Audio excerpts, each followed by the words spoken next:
Playoffs? You talking about playoffs? Yes, I am talking about the playoffs. January football, folks, there's truly nothing better. The last win over the Miners was in 2016.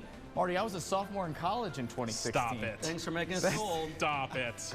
That's neither here nor there. Roll the tape. It's two really good teams. I'm really looking forward to it, but Lytton, put my money there. Anyway, that's 5 games down, but we still have 5 more to get to after the break. Remember, officials are part of your community, so screaming at them from the stands, that's a bad call. March basketball in Indiana, there's truly nothing like it. Championship Sunday in the NFL, where boys become men or are eliminated from Super Bowl contention. Big Ten football is back. Indiana will be the sole host of March Madness in 2021. Northview is one of, if not the hottest team in the Wabash Valley. They've rattled off 5 straight wins after an opening season loss, and they're coming off their biggest win since 2003. The new year brings our busiest Friday night yet this high school basketball season. We have action from a season-high 14 games, including ranked teams Bar Reeve, Lagodi, Linton, Bloomfield, Park Heritage, Sullivan, and Greencastle. That's a lot, Rick. We're all in action. Guess who? James Mallory. Full extension. Da-da-da, da-da-da. Who do you think he's throwing to, Marty? How about toe tapping James Mallory? That's who. Yes, folks, he dragged the foot. I mean, what a catch. He's bumbling, stumbling, rumbling down the field. How about a pickup of 61 yards for the sophomore? Blackhawk QB Cannon Chase shows off his cannon. He finds Desmond Jones with a 20-yard pickup. That's tough. Crickets there. A few plays later, Bryson Graber, shimmy shake. Pretty kiss off the glass for 2. Up top, oh me, oh my, Silas Bauer with the alley-oop slam. That's how you start a ball game. Too good with the press. Jordan Wildman says, hey Bledsoe, give me the hot sauce. Money from distance. Dominant performance from Lagodi tonight. Interesting note here, Peyton Bledsoe led the way for the Lions with 27. His dad dropped 41 on Vincennes Reveille back in '94. How about that? I wasn't even born yet, Rick. I was. Bar Reeve wasn't kidding when they said they beefed up their schedule this season. The Vikings tonight face their 5th-ranked opponent already. And let me tell you, folks, Bar Reeve is an absolute wagon. The Vikings are 9-2 this season. Their only 2 losses are to 4A number 2 ranked Carmel and 2A top-ranked Fort Wayne Blackhawk. Both teams undefeated, and both games went into overtime. So this Bar Reeve team is not messing around this season. 1A Sectional 63 here at North Davies High School features the 1st, 2nd, 4th, and 10th ranked teams in all of 1A, all looking for a spot in that sectional championship on Saturday night. The game that everybody was talking about was top-ranked Bar Reeve facing off against 4th-ranked North Davies. Now these 2 teams played on this very floor back on January 16th. Bar Reeve survived by 1 point, so you know North Davies was looking for revenge. Sarah, the Indiana Convention Center will serve as a practice site for all 68 teams in the NCAA tournament this year. Indiana State University will serve as the official host at that practice site. Now, a very important distinction for all you basketball fans out there. The newly renovated Holman Center here behind me will not be playing host. Teams will actually come here to Terre Haute to practice, but ISU Athletics Director Sherrod Clinkscales walked me through the very critical role that ISU staff and personnel will play down in Indianapolis. Life hasn't always been easy for Bryce Weiler, but just talking to him, you wouldn't be able to tell.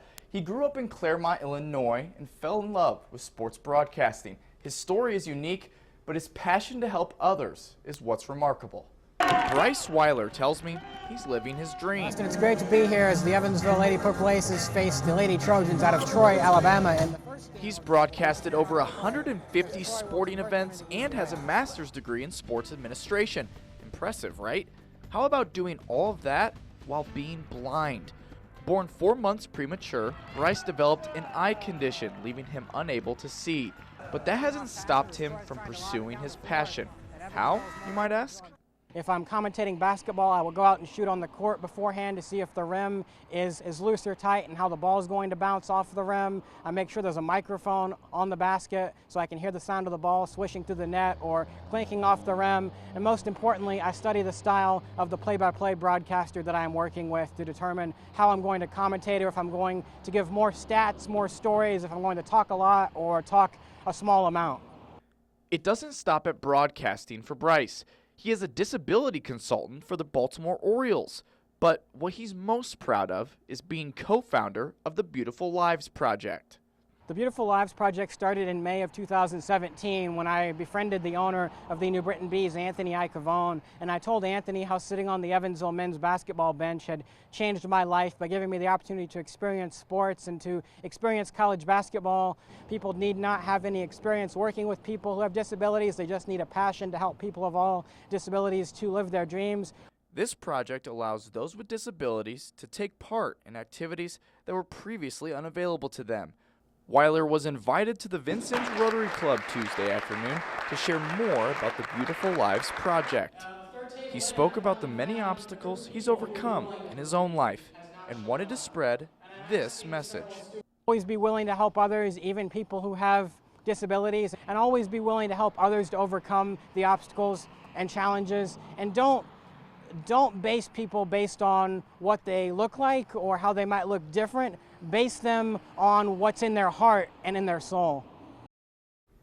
Bryce is extremely passionate about getting people involved with this project. You can visit beautifullives.org or visit our website, that's WTHI-TV.com, for more information. North Davies came into the night with just 3 losses, all 3 to top 10 ranked 1A teams. They again had to travel to a ranked opponent, this time 3A 8th ranked Sullivan in both teams' regular season finale. Sullivan came in winners of 10 straight, averaging 70 points per game as a team this year. On the other hand, North Davies came into the night winners of 6 straight and holding opponents to under 40 points per game. Something had to give. State championships aside, this was the game of the night. Strap in, folks. This one lived up to the billing and more. Let's fast forward to the third quarter here. North Davies went into the half on top 24-20. But Sullivan came out of the gate scorching hot in the third quarter. Randy Kelly, give me the hot sauce. That forced the Cougar timeout and capped off an 11-0 run. Golden Arrows head to the fourth on top by 4. This is where things got interesting. 2 minutes to go in the fourth. Sullivan up 1. Not anymore. Jalen Mullen buckets. The sophomore, he was clutch all game. Tied up at 36. Under a minute to play. Randy Kelly, acrobat, nails Sullivan up by 2, 45 ticks to go. Big shot after big shot in this one. Cougars turn. Lance Wilson drives the lane, gets it to go. We're tied at 38. 11 seconds to play in the ball game. Holy shnikes, I'm getting nervous, and I know what happens. We press on. North Davies, with fouls to give, makes it tough for Sullivan. The Golden Arrows didn't even get a shot off in their final possession. Free basketball in Sullivan, Indiana. We're in overtime. Under 3 to play in OT. Braden Flanagan. Icicles for veins, folks. Money from distance. Sullivan up by 3. Later in OT, Golden Arrow lead at 2. John Rochelle, give me the hot sauce. Give me every condiment in the pantry. Nails. Sullivan up by 5 with over a minute to play.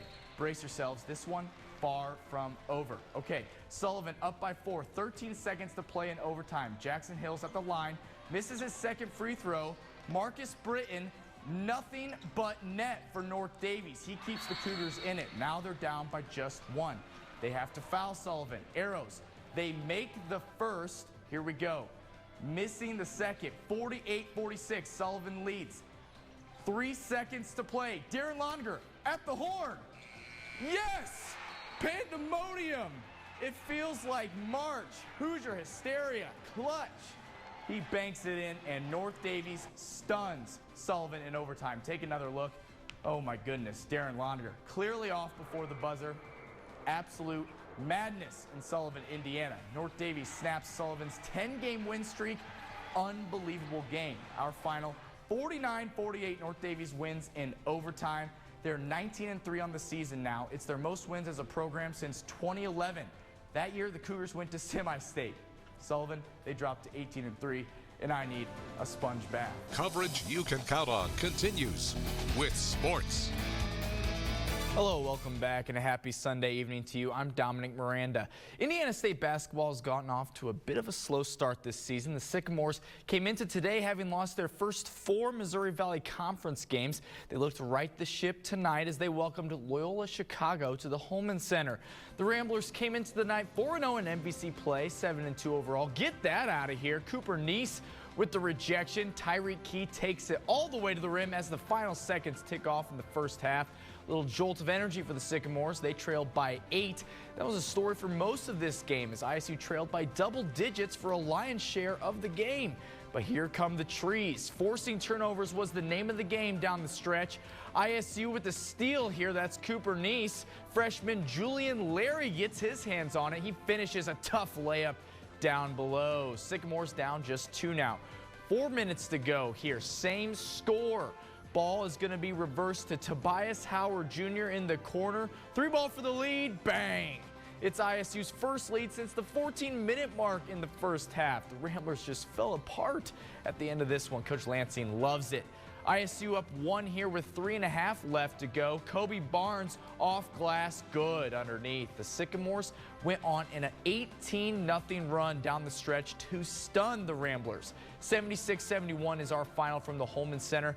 What an effort by ISU. Tyreek Key was sensational tonight. Senior had 31 points in the win and eclipsed 1,400 points in his Indiana State career. Huge win for the Trees. They get their first NBC win of the year. Sycamores now 4-6 overall. They run it back with Loyola Chicago tomorrow night.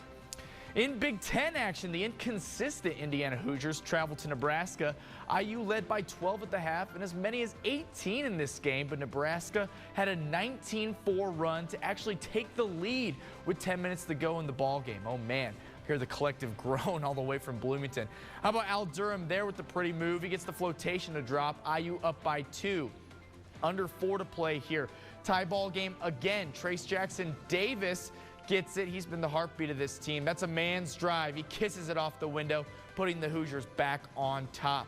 $1:40 left in the ball game now. Hoosiers up by 2. Jerome Hunter lets the 3-ball fly off the mark. Follow your shot, kids.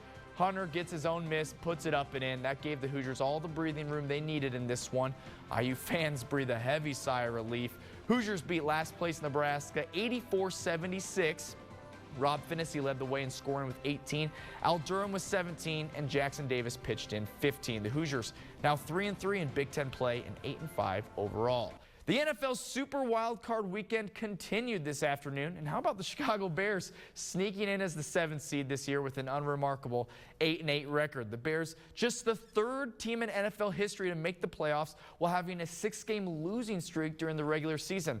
Well, they made it, but it was a tall task for the Chicago Bears today as they went to Louisiana to play 2nd-seeded New Orleans Saints. Late first quarter, future Hall of Famer Drew Brees finds Michael Thomas 11 yards to pay dirt. Saints on top 7-0. Okay, you gotta see this play. Likely the play that changed the tone of this entire game.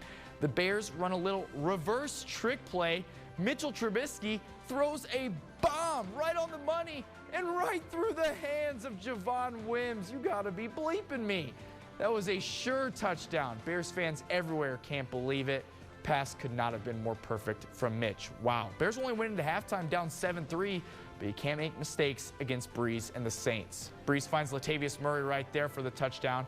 That was really all the Saints needed today in this one. The Bears offense was futile, as they have been all season long. The Saints breezed past the Bears and end their season today by a final score of 21-9. Over in the AFC, we saw the Colts drop a tough one on Saturday to the Buffalo Bills, 27-24. Now the Colts face a tough question at the quarterback position. Will the 39-year-old potential Hall of Famer Philip Rivers come back to Indy? Rivers had a definite bounce-back season this year with the Colts. He threw for over 4,100 yards, coupled with 24 touchdowns and just 11 interceptions. That's 9 fewer than a year ago, while also leading the Colts back to the playoffs for just the 2nd time since 2014. Remember, the Colts just signed Rivers on a 1-year deal at the start of 2020 worth $25 million. Today, Colts head coach Frank Reich told reporters, quote, "As I sit here right now, yes, I want Philip Rivers to be my starting quarterback. I think Philip still has a lot of good football left." Here's what Rivers had to say after the loss on Saturday. Whatever God's will is for me and my family, if it's here in Indy playing another year, then we'll be here. And if it's not, I'll be on the sideline with the ball cap, coaching the heck out of a high school football team down in South Alabama.